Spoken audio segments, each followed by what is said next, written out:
Hey guys, this video is going to be a full guide to setting up CSGO and customizing it to get the most out of your game. I'm going to go through some detail about what each setting does and which one I recommend. There are tons of ways you can change the game, but I'll just be showing you the ones I'm using. First, let's have a look at launch options. You can find these by going into your Steam library, then right-clicking and going to Properties, then Launch Options. These are all the essentials you should have. NoVid allows you to skip that annoying intro when you launch.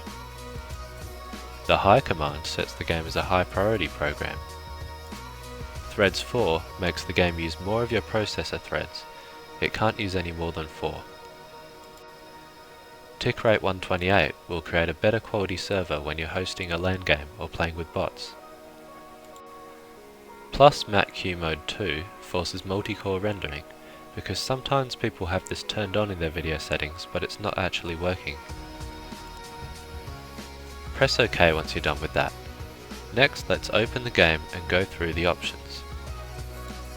Let's just start by disabling controller input and move to keyboard and mouse options. Most of this stuff is pretty straightforward. Even if you're used to a high sensitivity, the trick to developing the most accurate and consistent aim is to get it as low as you can while still having enough mouse room to do a quick 180-degree turn. If you're just going to copy someone else's sensitivity, keep in mind what DPI their mouse is set to.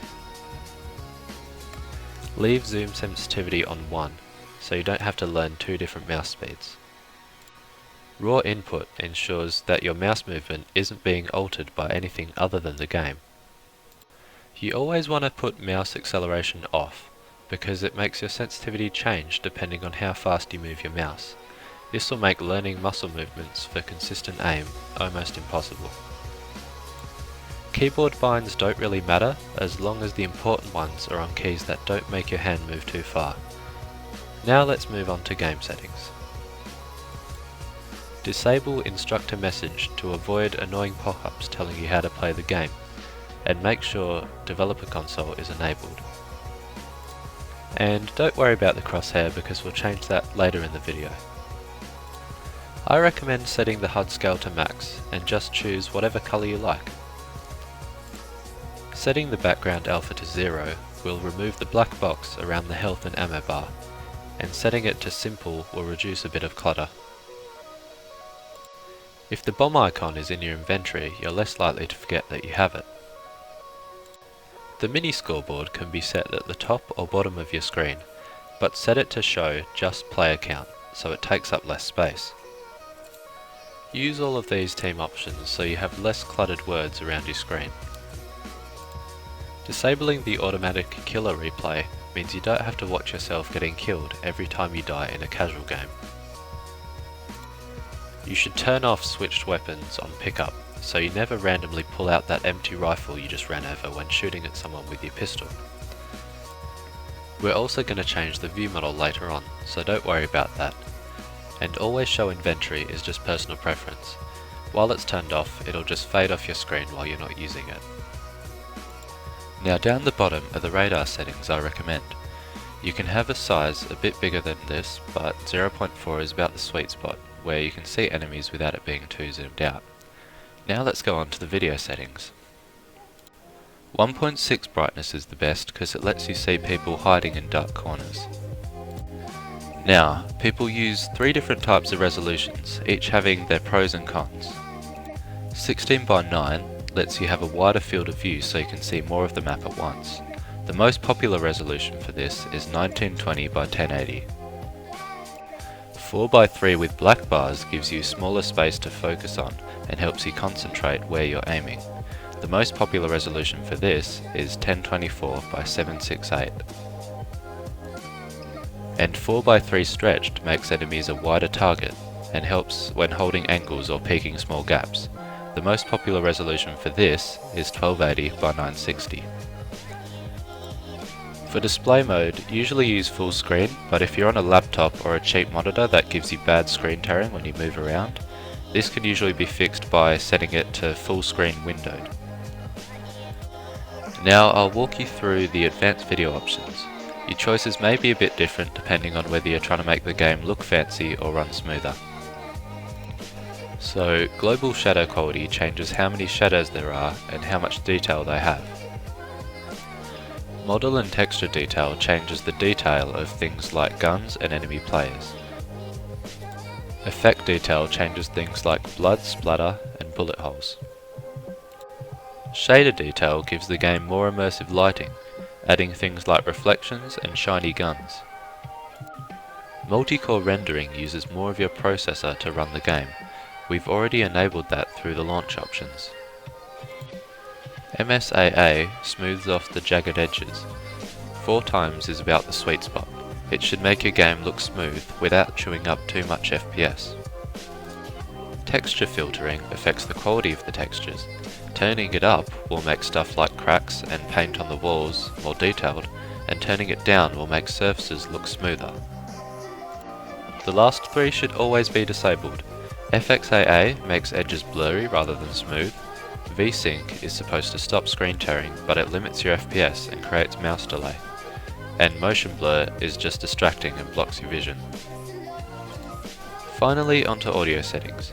These can be different for everyone, but I recommend using headphones and having press to use mic turned on. You should also turn down the VoIP volume a little bit. 0.7 seems to be the perfect balance between people's voices and the game sound. Now, Crash's View Model Generator is a great map, and you can subscribe to it on the Steam Workshop and use it to find a good view model.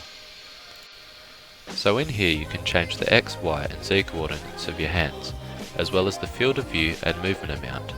The settings I'm using help make the gun look a little less distracting and in the way, while not looking too unnatural. Another great map by the same guy is his Crosshair Generator. This makes finding a great crosshair quick and easy. You can even try out ones used by your favourite pro players or YouTubers. Because of the endless possibilities, I'm not going to go into too much detail about crosshairs, but here are the basics. There are 5 starting types. Some reflect movement and shooting, while others don't. Show Target ID will show the player's name while you're aiming at them. I personally find it a bit distracting. When choosing a crosshair colour, it's just down to taste.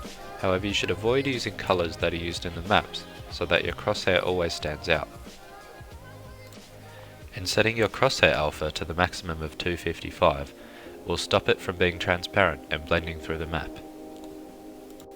Now, shape and size is all down to personal preference, but if you're using a more traditional one like me, more thickness helps to separate the enemy's heads from shoulders.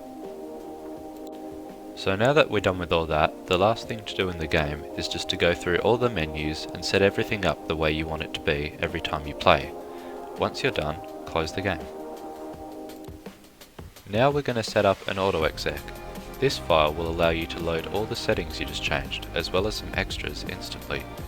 It will save you a lot of time when setting up CSGO on another account or computer. Start by going into the place where you installed Steam, then into user data. Each number is a Steam account you've logged into. You want the one you just opened Counter-Strike on. You can know which is which by remembering the order the accounts were made. The larger the number, the newer the account is. Then go into 730, which is the one for CSGO. Then into local, CFG, then open the config file. Hold down the control key and press A to select everything, then copy it. Now we're going to create a new text file and name it AutoExec. Open it and paste everything in there.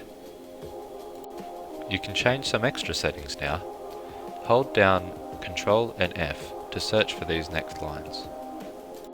I'm not going to go through custom binds, but you can add them here. Now CMD rate and update rate change how often information is sent between you and the server. The highest is 128. Disable freeze cam stops you from zooming into your killer's face when you die, giving you more time to feed useful information to your team from the death cam.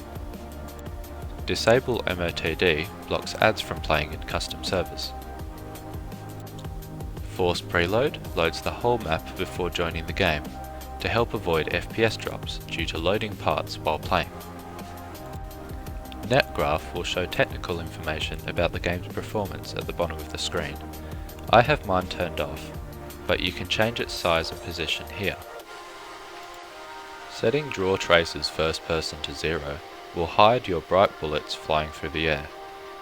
You will still see where they're landing, but having this turned on is distracting and causes FPS drops while shooting. Eye gloss and eye move are just some pointless effects for the character's eyeballs. Having these off will give you more performance. Setting SND mix ahead to 0.05 will make the game sound have slightly less delay. Having rate set to 128,000 is another way of making sure you're communicating with the server as fast as possible. Interp and interp ratio have a similar purpose, and using these settings will cause less delay on information. FPS max and FPS max menu settings are mostly down to your computer specs. These settings work best for me and help me always maintain more FPS than my monitor's refresh rate while in game. You can use these or just stick to the defaults to put less strain on your computer. Once these settings are changed, you're almost done. Click File, Save As. Now set the type to Unicode and put a .cfg at the end of the name. Then click Save and Yes. Now go to where the new AutoExec was just saved, then hit right click and copy. Then go into your Steam library, right click on CSGO, hit Properties, Local Files and Browse Local Files. Now open the CSGO folder, then into CFG. Here is where you paste that new AutoExec. All you need to do now is launch the game and then open the console with the tilde key. That's the squiggly line above your tab key. Then type exec space AutoExec. Then press enter. And that's it, you're good to go. One more useful tool you can use to make your game look more colourful and less dull is called Vibrance GUI. You can download it off the internet, and once you've got it, just open it, set the following settings, and that's all. So yeah, I'm sorry this was a more long and dull video than expected, but yeah, I hope this was useful to someone, and if you have any questions, just leave a comment. And yeah, see you later.